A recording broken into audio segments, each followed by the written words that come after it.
सलोनी बहुत ही सीधी और भगवान को मानने वाली थी, लेकिन उसकी सौतेली माँ उसके सीधेपन का फायदा उठाती थी और उस पर बड़े अत्याचार करती थी। जरा सी चूक हो जाने पर उसकी खूब पिटाई करती। अरे सुनते हो, कोई लूला लंगड़ा देख इसकी शादी तय करो और इसे इस घर से बाहर का रास्ता दिखाओ। सलोनी के पिता जानते थे कि मीना एक चांडाल औरत है, इसलिए वो एक अच्छा घर देख सलोनी की शादी कर देते हैं। लेकिन वहां भी सलोनी से जलने वालों की कमी नहीं थी। सलोनी की ननद निकिता उसे बिल्कुल पसंद नहीं करती थी। सलोनी, बात तो सुनो जरा। जी कहिए। आज शाम को मेरे बॉस खाने पर आ रहे हैं। ध्यान रहे उनकी खातिरदारी में किसी प्रकार की कोई कमी नहीं होनी चाहिए। जी आपने कह दिया, बिल्कुल वैसा ही होगा। शाम को सलोनी जैसे ही गैस पर खाना चढ़ाकर वहां से जाती है अभी इसके खाने का स्वाद बढ़ाती हूँ। निकिता गैस की आंच तेज कर देती है।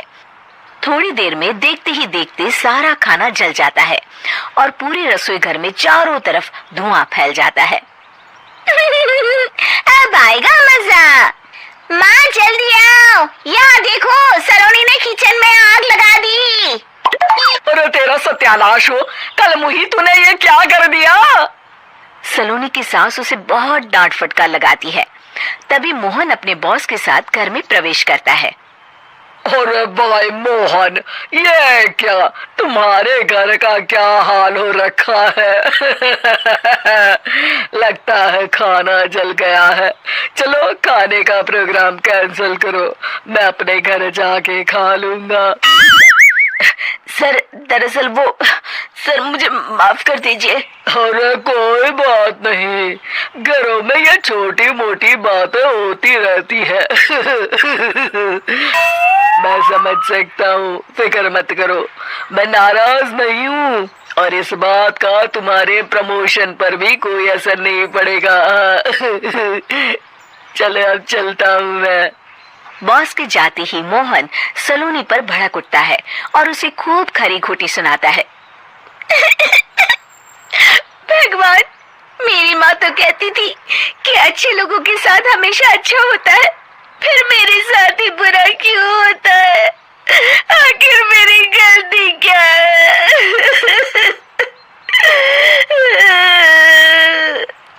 तभी आकाशवाणी होती है। बेटी, अब तुम्हें कोई दुख नहीं दे पाएगा।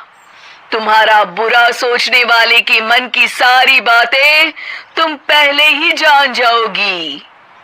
अगले दिन सलोनी निकिता को चाय देने उसके कमरे में जाती है।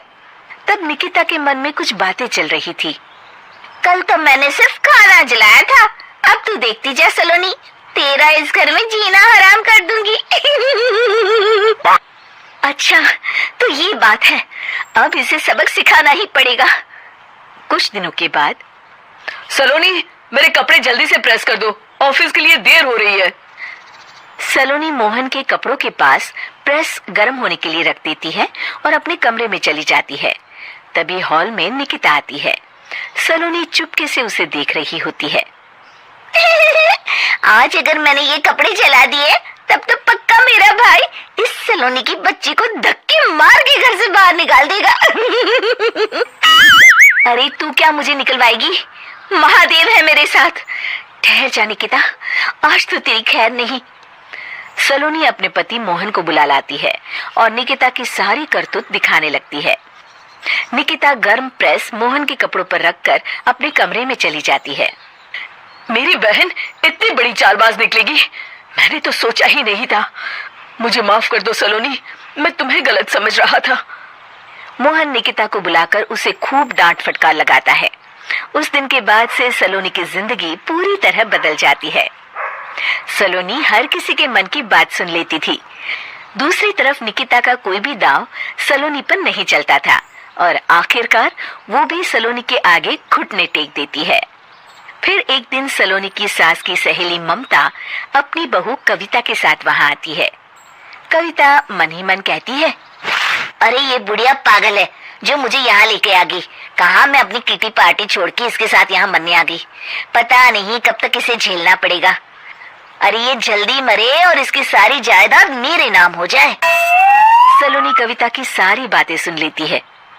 अरे कविता, तुम अपनी सास की जायदाद के लिए उन्हें झेल रही हो और उनके मरने का इंतजार कर रही हो। ये तो गलत बात है। सलोनी की बात सुनकर कविता बिना देर किए कहती है, अरे ये तुमने कैसे सुन लिया? ये सारी बातें तुम्हें अपने मन से बोल रही थी। तुमने कैसे सुन लिया?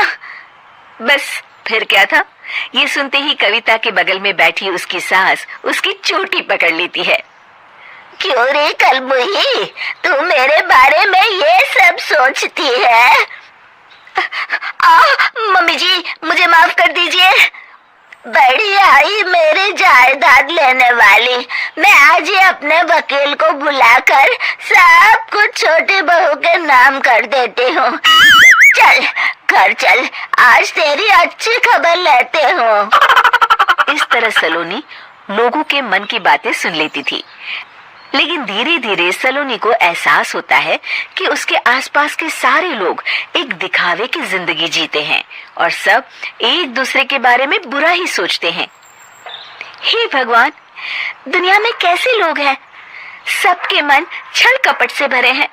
मैं तो लोगों के मन की बातें सुन सुनकर तंग आ चुकी हूँ। मैं अपनी जिंदगी में अब बहुत खुश हूँ। अब आप मुझसे ये शक्ति वापस ले लीजिए भगवान। इस तरह भगवान सलोनी को दी हुई शक्ति वापस ले लेते हैं और सलोनी एक आम जिंदगी जीने लगती है।